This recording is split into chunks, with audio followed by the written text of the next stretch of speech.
사흘 전 북한 무인기의 우리 영공 침범 이후에 윤석열 대통령 발언의 강도가 점점 높아지고 있습니다. 오늘 오전에는 대전에 있는 국방과학연구소를 방문했습니다. 다른 일정 대신에 대전 국방과학연구소를 방문했는데요. 이 자리에서 윤석열 대통령이 어떠한 이야기를 했는지 여러분과 함께 살펴보도록 하겠습니다. 북한 무인기의 영공 침범은 도저히 용납할 수 없는 사건이다. 도발에는 반드시 혹독한 대가가 따른다는 사실을 깨닫게 해야 한다. 상대에게 핵이 있든 어떤 대량 살상 무기가 있든 도발을 일삼는 사람들에게 분명한 메시지를 줘야 하고 두려워하거나 주저해서는 절대 안 된다. 우리가 평화를 얻기 위해서는 압도적으로 우월한 전쟁 준비를 해야 한다. 위장된 평화로는 안보를 지킬 수 없을 뿐 아니라 그 기반마저 무너진다는 것을 확실하게 깨달아야 합니다. 이렇게 이야기를 했습니다. 윤석열 대통령 하루 앞서서도 비슷한 이야기를 했는데요. 김은혜 홍보수석이 어제 그 이야기를 오후 정례 브리핑을 통해서 국민에게 공개하기도 했습니다. 윤 대통령은 북한의 어떤 도발에도 확실하게 응징 보복하라. 그것이 도발을 억제할 수 있는 가장 강력한 수단이라고 말했습니다. 또한 북한에 핵이 있다 해서 두려워하거나 주저해선 안 될 것이라고 대통령은 강조했습니다. 김은혜 홍보수석의 이야기까지 들어보셨습니다. 김근식 전 국민의힘 비전전략실장, 박수현 전 청와대 국민소통수석과 이야기를 이어갑니다. 두 분 어서 오십시오. 안녕하십니까. 윤석열 대통령 발언, 북한의 도발에 대해서는 비례해서 아니 그 이상으로 강하게 대응해야 한다. 그래야 이런 행위를 다시는 못할 것이다. 뭐 이런 뜻으로도 들려요. 그러니까 뭐 평시에 대통령이 느닷없이 그런 이야기를 했다면은 뭐 한반도의 평화를 뭐 우려할 수 있는 발언이지만 분명히 있었던 사건입니다만 26일에 북한 무인기가 우리 영공을 들어와서 그것도 서울 상공을 해집고 다녔지 않습니까? 그래서 그 부분을 제대로 격추하지 못한 우리 군의 대응 능력도 정말 도마 위에 올려서 굉장히 지금 그 논란이 되고 있습니다만 그걸 계기로 했을 때 군 통수권자 입장에서는 저는 저런 메시지를 일반론적인 원칙론 입장에서 충분히 강조해야 된다고 생각을 합니다. 그러니까 제가 그 외교안보 입장에서 말씀드리면 네. 그 대통령으로서 국민의 생명을 책임져야 될 정치 최고 책임 지도자, 최고 지도자 입장에서는 그런 무건이 있습니다. 적의 도발을 막을 수 있는 사전적인 억지 능력이 최우선이고요. 그러니까 도발을 막아내는 미연에 막고 예방하는 게 제일 우선이죠. 그래서 이 억지 능력, 디터런스라고 하는 억지 능력이 최우선이고 그럼에도 불구하고 적이 그것을 무릅쓰고 감수했을 때는 사후적인 응징 능력이 두 번째입니다. 그래서 사전적 억지 능력과 사후적 응징 의지라는 게 우리가 외교안보 학계에서는 가장 일반론적인 원칙입니다. 저는 그것을 강조한 거라고 생각을 합니다. 그러니까 북이 감히 우리 영공을 넘어오지 못하도록 탄탄하게 막는 게 제일 우선인데 그럼에도 불구하고 예상 못할 수 있는 북의 어떤 그런 그것을 감내하면서까지 우리에게 도발을 한다고 한다면 우리가 그 이상의 보복을 할 거라는 응징 의지를 분명히 군 지도자 또는 최고 통수권자는 보여주는 것이 실제로 북과 전투 현장에서 맞서야 되는 군인들에게 주는 강력한 저는 임전태세라고 생각을 합니다. 그런 의미를 강조한 거라고 보시면 될 것 같습니다.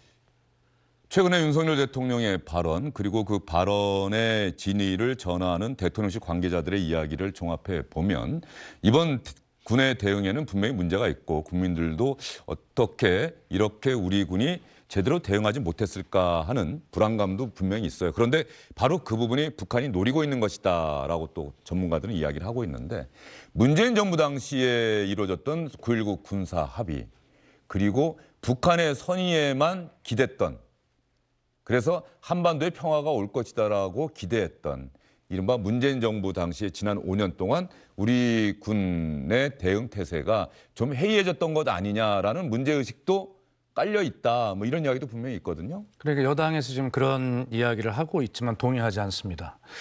그건 왜 그러냐면 이 비핵화라고 하는 북미 간의 그 협상 그 성과 이런 것들이 문재인 정부가 지금 상황이 달라져 있고요. 북한이 얼마 전까지만 해도 정말 이루 말할 수 없는 많은 미사일을 발사하고 9.19 군사합의를 위반하는 포사격 등을 하지 않습니까?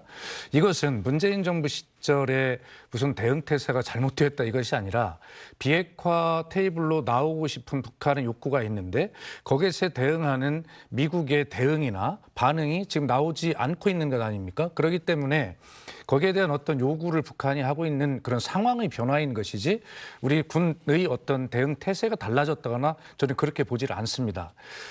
다만 지금 이제 저는 그런 예상을 해봤어요. 이 무인기 도발을 할 때 곧 이어서 다른 재래식 도발이 이어질 수 있겠다. 다시 말해서 북한이 할 수 있는 미국과 대한민국을 향해서 할 수 있는 자신들의 의사표시인 도발을 미사일이나 뭐 이런 걸 다 했는데 이제 핵실험밖에 안 남았지 않습니까? 근데 거기로 바로 가기는 부담이 있을 것이고요. 그렇기 때문에 전혀 생각지 못한 그런 이 무인기든 재래식 도발이든 이런 도발을 계속 할 거라고 저는 생각을 하는데 특히 무인기도 군이 대응을 잘 못한 측면이 있다라고 야당은 비판을 할 수 있지만 그러나 사실 이것은 여야를 떠나서 새로운 어떤 도발의 방식에 대해서 우리가 지금부터 정확하게 어떤 대응 체계를 갖춰나갈 문제에 해당이 되는 것이지 그렇게 일방적으로 비판을 한다거나 뭐 이럴 문제는 아니라고 보고요. 기왕에 벌어진 일입니다. 문제가 있다는 걸 알았어요.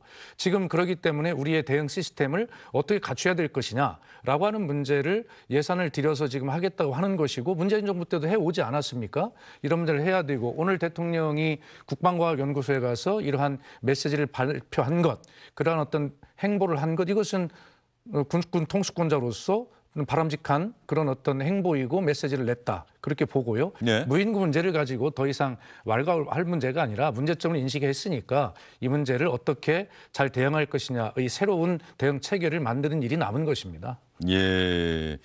김은식 교수가 또 북한 문제에 대해서 네. 또 천착하고 계시는 분이기도 한데 지금 박수현 수석의 이야기에 대해서는 뭐 반론하시겠습니까? 뭐 동의하시는 부분이 많습니까? 어떻습니까? 그러니까 이제 그 북한의 최근에 잇따른 도발을 협상 테이블에 나오고 싶어하는 뭐 벼랑 끝 전술이다 이렇게 이제 박수석께서 보시는 것 같은데 그게 이제 제가 생각할 때는 김대중 정부 이후에 한 20년 동안 우리 쪽에서 갖고 있는 기본적인 생각입니다. 그러니까 북한이 도발하면 도발할수록 협상을 하고 싶다는 의지를 보여주는 거다 이렇게 보고 있거든요. 그래서 우리가 그동안 9.19 공동성명이나 2.13 합의나 그다음에 육자회담 이런 등등을 통해서 북한이 도발하면 그 도발을 막기 위해서 우리가 협상을 테이블에 나갔고 북한을 협상에 끌어들여서 협상을 통해서 이 사태를 진정하고 그렇게 했었던 건데요. 그게 벌써 한 30년 가까이 되어오는 도돌이표 반복된 일이었습니다. 그러나 결국은 북한이 원하는 것은 핵 무장 국가로 우뚝 서는 것이었고 이미 핵 무장 국가가 됐고요. 금년에 북한이 쏘아올린 화성 17형이라는 초대형 ICBM, 괴물 ICBM을 발사함으로써 지난해 21년도 1월 달 있었던 제8차 노동당대에서 밝힌 국방과학 5개년 발전 계획에 따라서 착착 그들의 무장력을 좀 고도화시키고 있습니다. 그래서 지금 제가 볼 때는 아시다시피 저도 햇볕 논자에서 출발했습니다만 네. 지금 입장이 상당히 바뀐 상황인데 북한은 핵을 포기할 것을 이미 포기한 상황입니다. 그러니까 북이 비핵화를 할 거라는 선의의 의지에 기대서 협상에만 나가면 된다라고 생각하는 것이 문재인 정부의 5년의 대북 정책이라고 생각을 하고요. 그래서 그때 문재인 대통령이 열심히 했죠. 3차례 남북 정상회담, 2차례 북미 정상회담, 1차례의 판문점에서의 남북미 회동까지 했었음에도 불구하고 도로아미 타블로 끝난 겁니다. 그렇다고 한다면 협상을 하면 문제가 풀릴 것이라는 낙관론이 이제는 우리가 제고할 때가 됐다라는 게 제 생각이고요. 그래서 협상의 문은 열어놓되 북이 언제든 협상에 나온다고 하고 비핵화를 하겠다고 지기로 한다면 우리가 협상은 당연히 합니다. 그러나 협상에만 매달려서 협상을 하면 비핵화를 할 거라는 자동 반사적인 우리의 선의의 낙관론은 이제는 접어야 된다라는 게 제 개인적인 생각입니다. 어떤 정부가 들어서든 북한과의 관계를 어떻게 정립해 나갈지 어떠한 방법으로 풀어 나갈지 이거 상당히 고민되는 부분이죠. 그리고 우리 국민들이 가장 주목하는 부분 중에 하나인데 최근에 북한의 도발이라고 하는 것이 가령 미사일 도발 행위 뭐 이런 것들은 어쨌든 간에 비핵화 요구에 어떤 의도가 담긴 그런 도발 행위로도 볼 수가 있습니다만 우리 쪽을 향한 뭐 포사격이라든가 그리고 무인기 침범이라든가 이런 부분까지도 그렇게 해석할 수는 있을까라고 또 생각하시는 분도 분명히 있을 거예요. 지금 앵커께서 예. 제가 바로 말씀을 예. 드리려고 했던 부분을 지적하셨는데요. 문재인 정부가 지금은 상황의 변화 중에 중요한 변화가 생겼습니다. 김여정도 담화에서 문재인 정부 때는 서울을 목표로 하지 않았다. 분명히 이야기하지 않습니까? 그렇기 때문에 그 당시에는 비핵화의 협상 대상은 북한과 미국이 당사자이고 대한민국은 거기에 대해서 중재자, 운전자론, 뭐 촉진자 여러 가지 변화 명칭이 있었습니다만 그런 어떤 상태를 유지해 왔잖아요. 그런데 이제 하노이 이후에 노딜로 끝난 이후에 북한이 미국만을 상대로 하는 것이 아니라 이제는 대한민국을 상대로 전술핵을 실전 배치하고 실제 지난번 미사일 발사를 통해서 타겟으로 하는 것을 분명히 하고 있지 않습니까? 그렇기 때문에 이제는 북한의 그 미사일의 주적은 미국을 목표로 한 이런 것뿐만 아니라 대한민국을 목표로 하고 있다라고 하는 분명한 상황의 변화가 생긴 것입니다. 그렇기 때문에 김근식 교수 말씀하신 대로 저도 그렇게 과거처럼 보는 것이 아니라 이런 상황의 변화가 있기 때문에 분명하게 이 대화 테이블의 이 협상, 여지 이런 것들은 분명히 문을 열어놓되 그러나 대한민국이 지금 목표가 함께 돼 있다라고 하는 상황의 변화에 대해서 분명하게 해야 된다는 것이고요. 그런 측면에서 보면 이번에 무인기라든지 또 제가 뭐 전문가가 아닌데도 이런 말씀드려 죄송하지만 그 비슷한 다른 도발들이 충분히 예상이 되고 있다는 것은 바로 남한을 직접 압박하겠다라고 하는 그런 북한의 전술의 변화가 분명히 생긴 상황입니다. 그렇기 때문에 무인기에 대한 대처도 여야로 갈려져서 서로 이렇게 할 것이 아니라 이 새로운 도전에 대해서 함께 이 문제를 해결해 가야 된다라고 하는 그런 준비를 함께 해야 된다는 것이죠. 그렇게 차원에서 말씀을 드리는 겁니다. 네, 박수현 전 청와대 국민소통수석, 청와대에서 또 일하신 경험이 있어서 이런 사안에서는 여야가 따로 있는 게 아니다.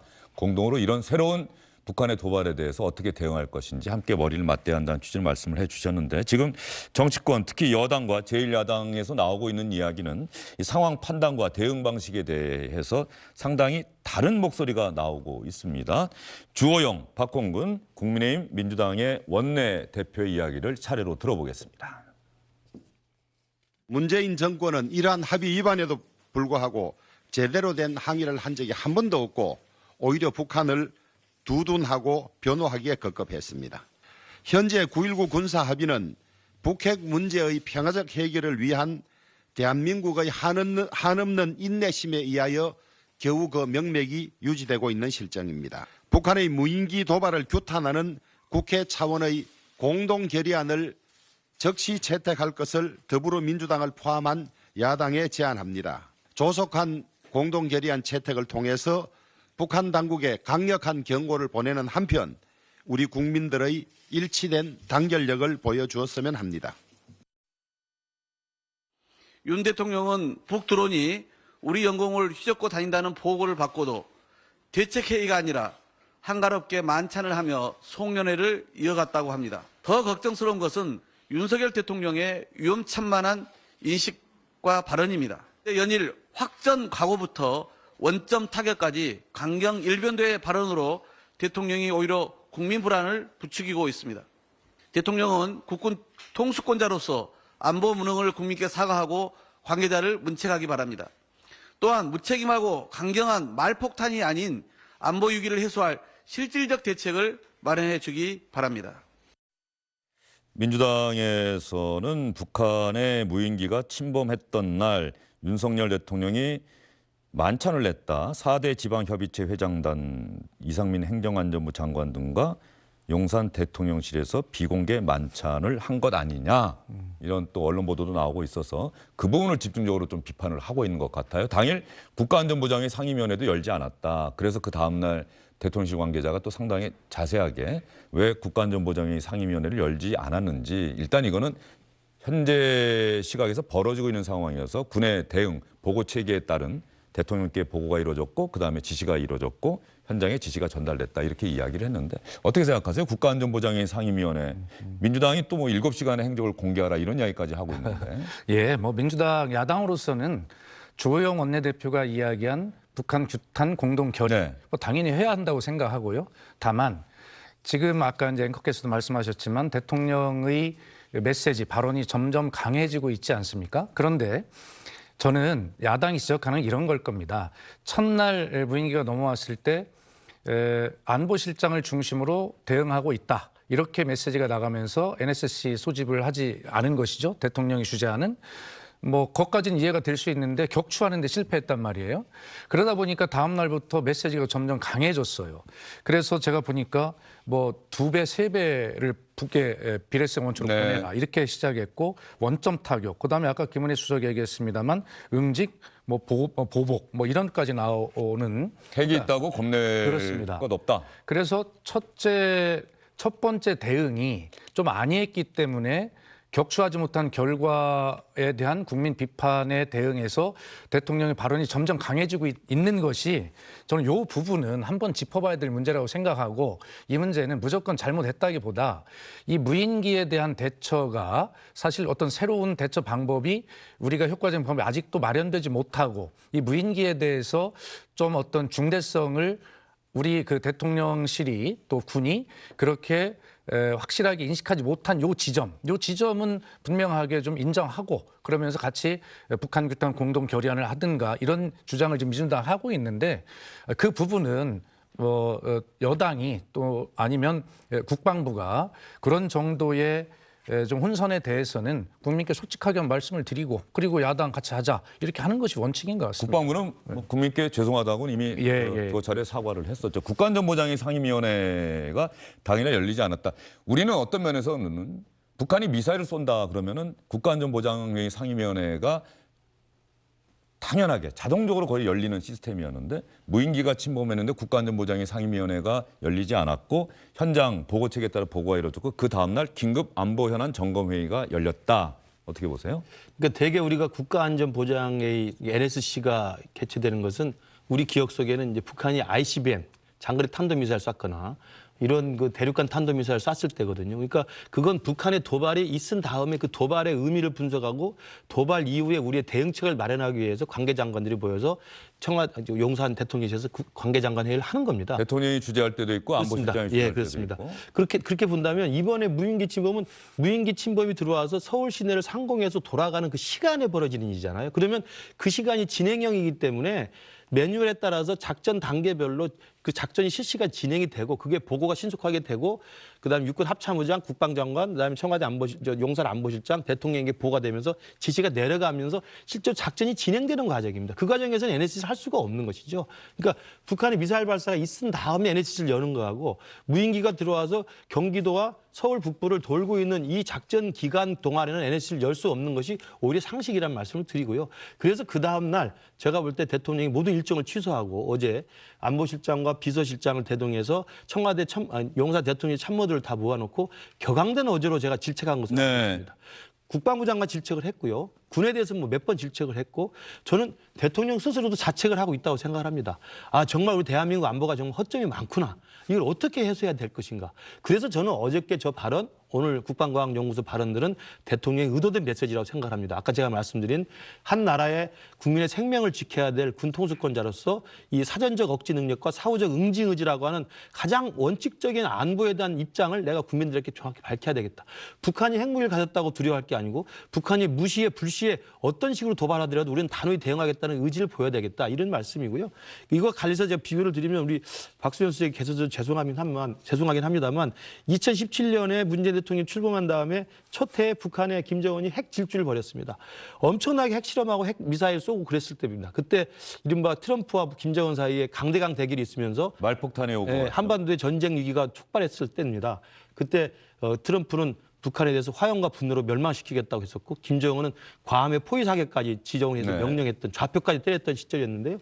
그때 그 위기 복판에서 2017년 8.15 경축사를 문재인 대통령이 합니다. 전 세계 이목이 집중돼 있었습니다.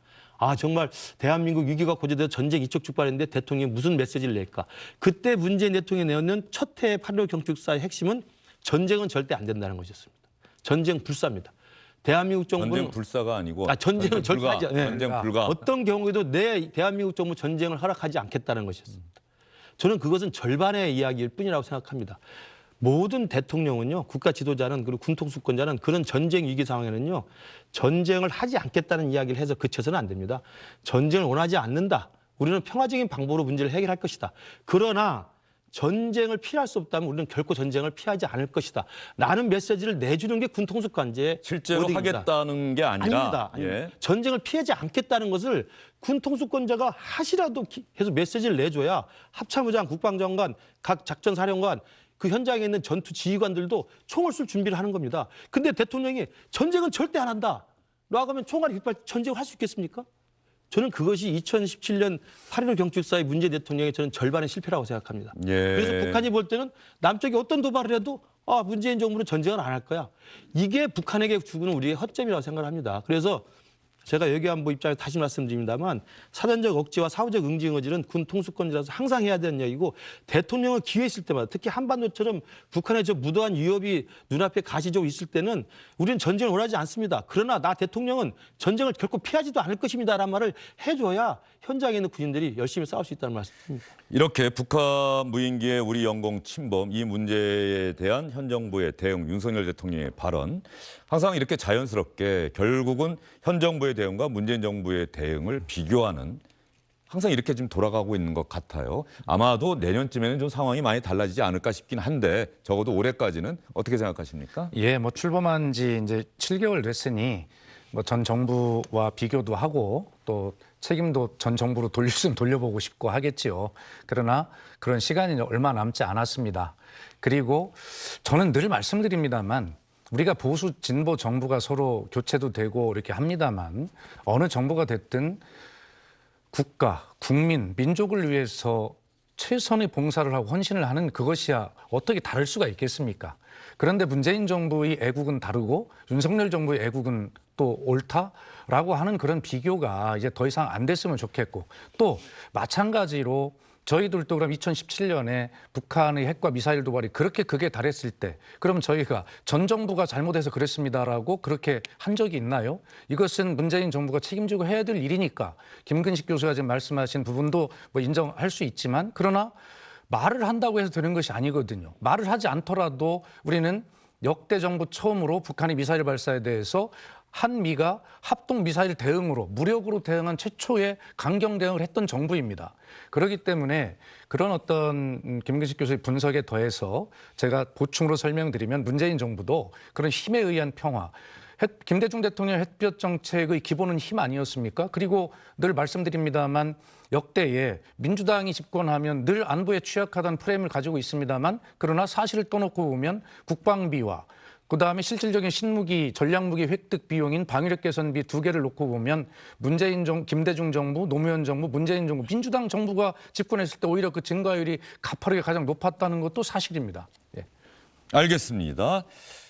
어쨌든 우리 군은 이번에 북한 무인기의 영공 침범 당시 제대로 대응하지 못했다고 국민에게 사과도 했었는데요. 오늘 오후에 6회 공군이 모두 참여하는 합동 방공 훈련을 경기도 양주 간암리 일대에서 실시하기로 했습니다.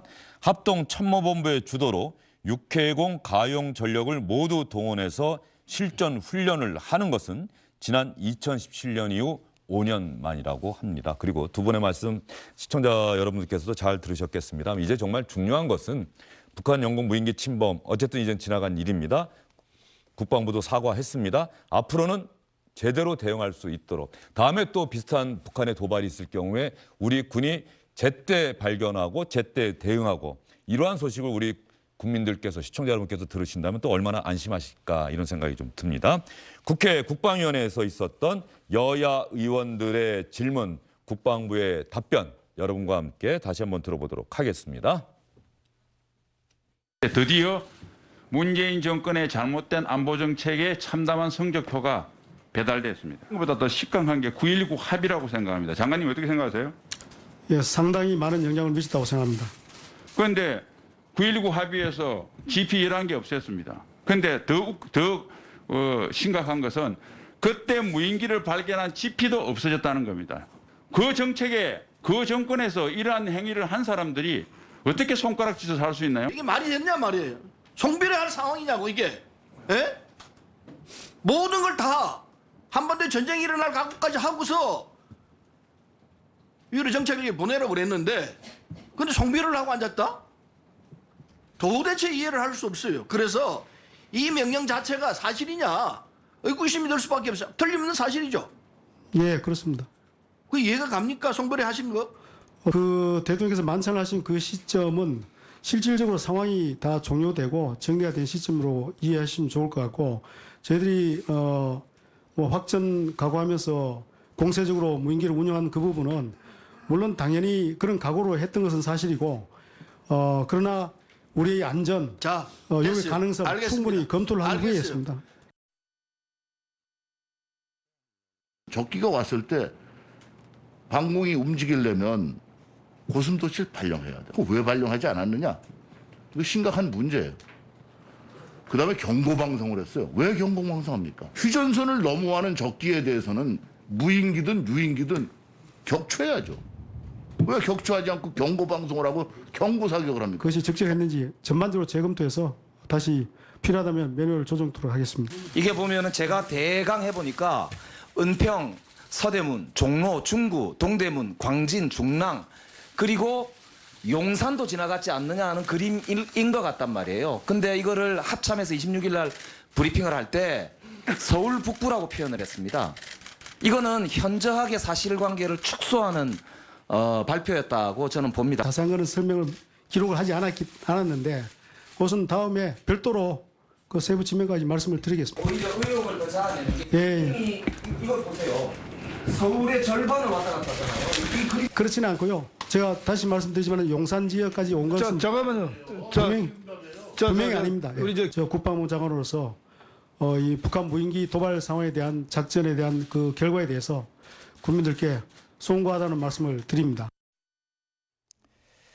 네, 국방위원회에서 오고 갔던 질문과 답변까지 여러분께 전해드렸습니다. 안녕하십니까, 주영진입니다. 더 많은 뉴스와 라이브 이벤트를 보고 싶으시다면 화면 오른쪽을 눌러서 구독해 주시기 바랍니다. 저희 SBS 앱을 다운로드 받으시면 뉴스 속보 알림도 받아보실 수 있습니다. 텔레비전으로도 SBS 뉴스, 유튜브로도 SBS 뉴스 잊지 마시기 바랍니다.